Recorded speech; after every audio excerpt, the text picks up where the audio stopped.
Hi, I'm Jen, and this is my friend Kim, and we have an opportunity to tell you a little bit more about what a home study is, and just some information about that might be useful to anyone who's interested in adoption.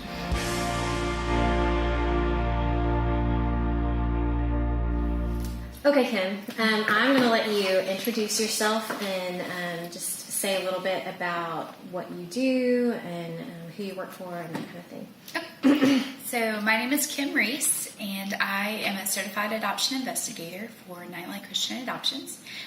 I have worked in adoptions for over 8 years. I have a master's in social work, and so this is really where my heart is. And I've worked with the Brangers, for a couple years now. Through Micah's adoption.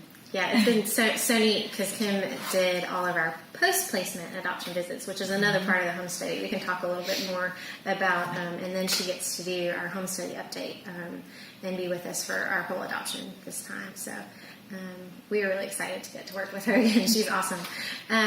So Kim, can you tell us a little bit more about what a home study is and why adoptive families need to have a home study? Sure. So a home study is really to make sure that an adoptive family can provide a safe, nurturing, stable home for a child, whether that's domestic with an infant generally, or whether that's an international home study and can range in ages for those children. But the purpose of the home study is really to make sure that the home would be safe for a child. It includes aspects from looking at the motivation to adopt. So why is the family really interested in adoption, and why is the family adopting at this point in time? It also includes medical, so just making sure that the family is healthy, the children that they already have in the home are healthy, financial status. So a lot of times family think, oh, I have to be rich to adopt, but not necessarily the case. No. It's really, It's not. it's really just making sure that families have the financial ability to care for another child. And if they're taking care of the child that they have now, can you add another child or two into a home and be able to provide for that child? So then we also do references. So we look at family or friends, pastors, different references that the family provides, just to make sure that the family has people in their lives that have seen, a stable family, loving family, and can just speak to the family's, their ability to parent. Okay. Yeah, I think something that I don't know that maybe I didn't realize when I approached our first adoption and we had our first home study is the education that the family has to go through to just kind of the hours you need to prepare for adopting a child, and the importance of that, and just how critical I think that has been in our parenting of Micah, and even it's been eye-opening to go through it a second time. Sure. We didn't do exactly the same education that we did the first time for this adoption, but I think that it's been eye-opening to see just a different perspective, and hey, this is stuff I really do need to review, even though I've done it once before, and it's been a really good refresher. And that's Micah. Real life here.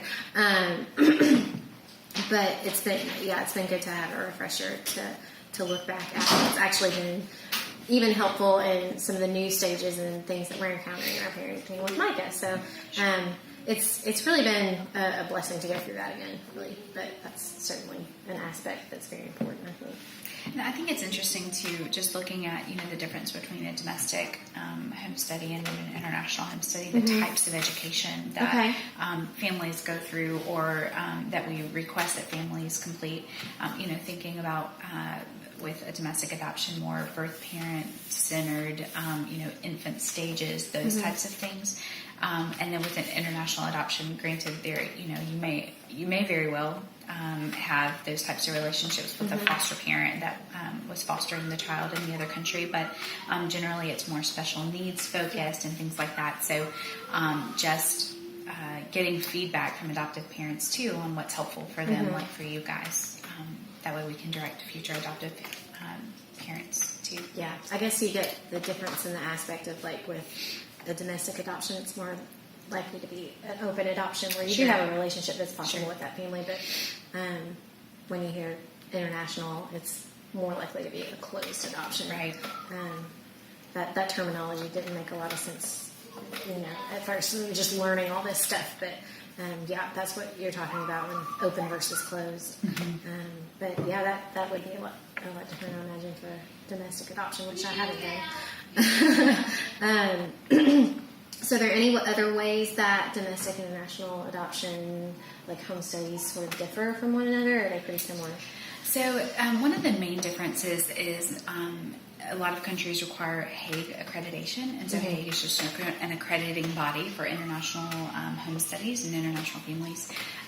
And one of the requirements that kind of sets it apart the biggest is what's required with child abuse clearances. And so that with adoptive families who are adopting internationally, they have to go back to 18 years of age, any state that they've lived in since 18. Whereas with a domestic family, it only goes back for the past 5 years. And so that's one of the biggest differentiations. Also, with international adoptions, each country has such different requirements. And so you guys know with China, even within your home study, it has it laid out like their specific requirements and how you as a family have met those requirements. And it's kind of the same thing for other countries. Just different requirements. Such different requirements. I gotcha. So how would you suggest that a family who is beginning the first steps into an adoption process or thinking about taking those first steps, how would they best prepare themselves for the home study process? So I think, if you haven't selected an agency, that's a big thing. And so we always say, I work with Nightlight, but we always say interview agencies. See how quickly they get back to you. So if you call an agency and you leave a message and it takes a week and a half to get back to you, not a good sign. So, call and interview these agencies and see how comfortable you feel with, talking with them and talking through the process and the answers that they give and, how easy they are to speak with. Because if you think about the fact that you're going to work with them over the next however many months to, years, it's, that's important. And so that's the first thing I would say is just, if you haven't even selected an agency, just make sure you interview them and feel comfortable. And then I think the next part would just be the paperwork starts coming. So the more quickly, you can be on getting that paperwork completed and in, the more quickly the process will move. And you don't have the chance of like lingering out with clearances expiring and, those types of things. So I gotcha. Yeah, I guess from my perspective as an adopted family, the thing I would suggest that people do, in addition to like doing your research about agencies and like interviewing them, so to speak, is talk to other adoptive families that you know and the experiences that they've had with different agencies and their home studies and what they would recommend. That was very helpful to us as well in our choice of home study agency. Definitely the agency that we have gone forward with for the international portion of adoption has kind of been out of our hands because we were adopting a specific child and just had to go with wherever that child was. But I think we're blessed that our whole process is with Nightlight this time. So I think it's going to go just as smoothly, if not more smoothly than it did in the past. And we personally. Like you talked about, part of the home study is making sure that the family is healthy and can, care for a child that way. And we had a lot of difficulty locking down a family practice physician in the last few years. So I would say, if you're in process or thinking about that, go ahead and get yourself a primary care physician to have a relationship with, so that part goes easy, and that would have saved us a little bit of headache if we had an easier time with that. But I would also add on just thinking about, so I mentioned earlier references, and I think if you know that you're going to be going through the process of adopting, references are just a required part of those three. Definitely. And so going ahead and starting to talk with that person about the fact that it's going to be needed, and so they can think about what they would want to say about you as a family. And sometimes these reference letters can be a hold up. Sometimes it takes a little while to get those from people. And so because you need multiple, so you do, right? Multiple people, right? And so just if you start that conversation and they know it's an expectation, the wheels can start turning about what they would want to put on paper. So. Yeah, and I have found it helpful too in approaching our references, the people who wrote us references. Is I have actually written references for other families in the past, and we have had references written for them, and I find that it's either, if it's that, like you have an example, or looking up other references online. Sure. I think that's helpful for people too. And your agency is also going to have certain things that they want you to hit, certain topics. So that's also helpful in equipping the person who is writing a reference to be able to do it more quickly. Right. So, okay, very good. So another aspect of home studies, which sometimes gets overlooked when you're just talking about it in general, is the post-placement reports that are associated with those. Can you tell us a little bit more about those and why they're so important? Sure. So post-placement reports are really, the main purpose is to report back to the country, so the country of adoption. And the overarching is to make sure that the child has adjusted well, that appropriate bonding is taking place, that it's really in the best interest of the child to remain in the home. And 99% of the time that's the case, obviously. But there are times when families are struggling, whether it's behavior or, a new medical issue has come up, and our goal is to be able to not necessarily provide all the answers, obviously, because we don't know all the answers for behaviors and medical and all that, but we can provide the resources and a referral and connect with services. And so for the country, the purpose is really so that they, kind of know how the child is doing, and for us to maintain a positive relationship with those countries so that they keep the doors open for adoption. But then for the family is really to be a support for the family. I think that we've definitely experienced that, and you do feel like someone is there with you. You're not like, okay, we're at placement, your child is with you, and it's like they walk away. That's that would be rough. But I think the post-placement visits really help kind of continue to maintain those connections with the agency as well, and make you feel a little bit more supported.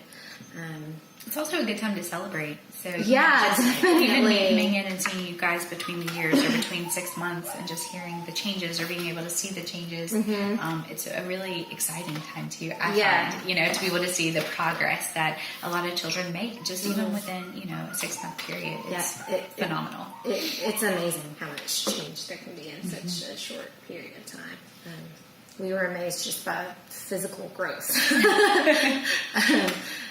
Phil's back there. How much did my hair grow in the first year? I think it was like 8 inches. It was like something like that. It was insane. Like something you don't even think that is possible. But just with care and love and attention and nutrition and those type of things, it's just kind of ridiculous the amount of, and that's just physical.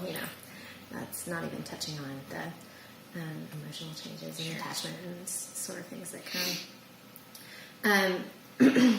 Do you think that you've encountered any myths or misconceptions about home studies that people have had in the past, and what those could be? I think my favorite one, and I've been asked at least 3 times, I really thought you were gonna check for dust and the white glove test, check for dust and look in my closets and the drawers. I don't really care about your closets. I want to make sure there's not holes in the floor, and the safety of it versus a home being perfectly clean and put together, and things like that. And so that kind of goes along. People often think with domestic adoption specifically, I need to have the nursery put together, and I need to have the bedding and the books and all those things. And really, it's just to make sure that if a bed and dresser and clothes haven't been purchased, is there financial room to be able to purchase those things, and would their needs be provided for? Is really looking at that side of things. We also get a lot of times, like I mentioned earlier, you have to be rich or you have to have a lot of money, and that's not the case either. So lots of families have fundraising plans, and they sell products and then get part of the proceeds, things like that. Another is being married. So I have worked with several moms mostly who have adopted as single moms. And, there are certain things that we do in those situations, like just making sure they have a support system. Yeah. So they're not alone if, the child gets sick and they have to leave work to go get them, or they need someone to come pick them up, things like that. Yeah, and that's even a possibility in some international, Sure. in some countries internationally to adopt as a single parent. So yeah, there's a mom in Charleston who has adopted 2 girls from Africa, and she's a single mom. She's like our age, and just but that was yeah, and that's the same thing with fostering. You can Right. be single and foster. So. Sure. I've actually had friends who have done that. Well, I guess unless you have anything else you might want to add about home studies or just summarize, I think that's all the questions I have for you. I would just say, I tell lots of my families, I'm like, I know it seems scary at first, and I mean, it's natural. It's only natural to be nervous, but it's really not a scary process. It's I've found that it's just a lot of fun to get to know families, and we do ask a lot of very detailed, very personal questions. But that's part of the thing that I love about it, is just really getting to know a family and getting to see, how a family got to where they are, and just it's just a really neat process. So don't be afraid. Yeah, I would say We're not that. scary. It's really not as scary as it would seem, and you will probably feel a need within yourself to prepare more than is actually necessary, like to prepare your home. But I think some of that's a little bit of nesting, and some of that extra can be good anyway. But yeah, it's not as intimidating as it seems for a caseworker to come into your home and do a home study with you. And really, our experience has been you end up with just another relationship and support system, and just friends that are there to be in the journey with you. So thank you so much for answering these questions, and hopefully this has been beneficial to someone out there who is considering adoption, or at the point where you are taking that next step toward a home study. So thanks again, and we will see you next time.